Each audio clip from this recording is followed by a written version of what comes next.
நான் வந்து ஒரு ஒரு பெரிய கட்சியில் ஒரு முக்கியமான பொறுப்பில் நான் இருக்கேன். 2 பிரிச்சிருக்காங்க எங்களுக்கு. ஒன்று மக்களை பார்க்கணும், ஒன்று வந்து கட்சியை பார்க்கணும். நான் காலையில் இருந்தால் எங்கே காவ அடிச்சிச்சு, எங்கே லைட் எரியல, டெய்லி எனக்கு ஃபோன் வரும். இப்போ அதிகாரிகளை பேசணும், அதிகாரிகளை பார்க்கணும். இதுவே எனக்கு 10 மணி 11 மணி 12 மணி ஆகிடும். இப்போது எப்படி சொல்கிறதுனா, இன்னும் லோவராக சொல்லணும்னா, நான் என் அப்பாவை எப்போ கடைசியாக டச் பண்ணேன்னு கூட எனக்கு தெரியாது. பேசுகிறது விடுங்க, கை பிடிச்சது கூட எனக்கு, கை கொடுத்தது பர்த்டேக்கு எதுவுமே எனக்கு எப்போன்னு கூட தெரியாது.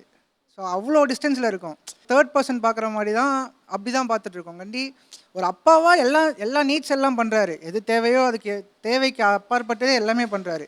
பட் ஒரு எமோஷ்னல் சப்போர்ட்னு ஒன்று இருக்குல்ல, அது அப்பாவால் தான் கொடுக்க முடியும். இப்போ நீடுன்றது நான் வளைச்சி கூட நான் வாங்கிக்கலாம். பட் என்னோடய அப்பாவோட எமோஷ்னல் சப்போர்ட், அப்பாவோட பாசம்னு ஒன்று இருக்குது பார்த்தீங்களா, அது இன்கம்ப்ளீட்டாக இருக்கும் போது நான் எங்கே போய் கேட்க முடியும்? இந்த மேடை எனக்கு ஒரு பாடமாக இருக்கேன் சார். இந்த மேடை உங்களுக்கு ஒரு பாடமாக இருக்குது. அவர் மனசு இப்போ பாரமாக இருக்குது. அதுக்கு நீங்கள் என்ன செய்யணும்? இனி ஒரு காலையில் கேட்டேன் நடந்துப்பேன் சார். நீங்கள் இன்னும் அவர் சொன்னதை புரிஞ்சுங்க. அவர் நுட்பமாக அவங்களுக்கு சொன்னார் தெரியுங்களா, நான் எங்கள் அப்பாவை தொட்டு பார்த்து கூட பல நாட்கள் பல மாதங்கள் ஆயிடுச்சுங்கிறார். இல்லையா? ஒரே வீட்டில் தான் இருக்கோம்.